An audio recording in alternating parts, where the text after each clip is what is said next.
அன்பு நண்பர்களே வணக்கம்.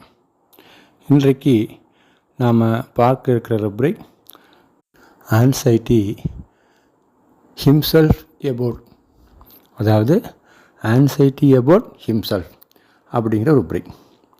இதில் ஆன்சைட்டி அப்படிங்கிற வார்த்தைக்கு பொருள் தெரியும், ஒரு கவலை அல்லது பதட்டம். எபோட் ஹிம்செல்ஃப்னால் தன்னை பற்றிய கவலை, தன்னை பற்றிய ஒரு பதட்டம் அப்படின்னு வரும். ஆன்சைட்டி எபோட் ஹிம்செல்ஃப் அப்படின்னா தன்னை பற்றி ஒரு கவலை அப்படிங்கிற ரூப்ரிக். இது எப்படி பேஷண்ட் வெளிப்படுத்துவாங்க அப்படின்னு பார்த்தோம்னா, என்னை பற்றியே எனக்கு கவலையாக இருக்குது, என்ன நினச்சாலே எனக்கு கவலையாக இருக்குது அப்படின்னு அவங்க சொல்லுவாங்க. அதாவது அவங்களை பற்றிய இல்லை அவங்கள மீதான அப்படின்னு எடுத்துக்கலாம். அதாவது ஒருவரின் மீதான கவலை அப்படின்னு எடுத்துக்கணும். ஹிம்செல்ஃப்னால் அவரை பற்றி இல்லை அவர் மீதான கவலை.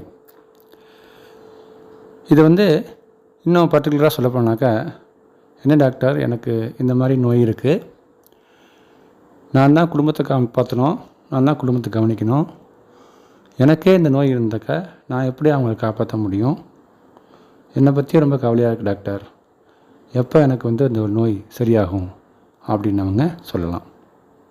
இன்னும் வேறு விதமாக சொல்லணுனாக்கா, எனக்கு இந்த தலை சுத்தல் அடிக்கடி வந்துடுது டாக்டர்,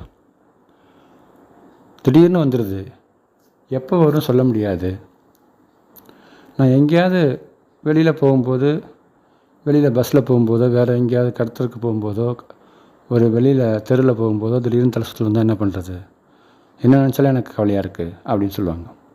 ஸோ ஒரு நோய் நிலை குறித்து சொல்லும்போது தன்னை பற்றியே கவலை இருப்பதாக சொன்னால் இந்த ரூப்ரிக் நிச்சயமாக அவங்களுக்கு பொருந்தி வரும். நாம் எத்தனையோ நோயாளியை பார்ப்போம், ஆனால் யாருமே இந்த மாதிரி சொல்ல மாட்டாங்க. அவங்களுடைய நோயை பற்றி கவலைப்படுவாங்க, பிஸ்னஸை பற்றி கவலைப்படுவாங்க, குடும்பத்தை பற்றி கவலைப்படுவாங்க. தன்னை பற்றியே கவலைப்படுறேன், என்ன நினச்சாலே எனக்கு கவலையாக இருக்குது அப்படிங்கிற வார்த்தை சில பேர்ட்டு தான் வெளிப்படும். அப்போ இந்த ரூப்ரிக் ஆப்டாக புரிஞ்சு வரும். அதை நம்ம மிஸ் பண்ணாமல் புரிஞ்சுக்கிட்டு அதை அப்ளை பண்ணால் நிச்சயமாக நமக்கு வெற்றியை தரும். நன்றி, வணக்கம், மீண்டும் சந்திப்போம்.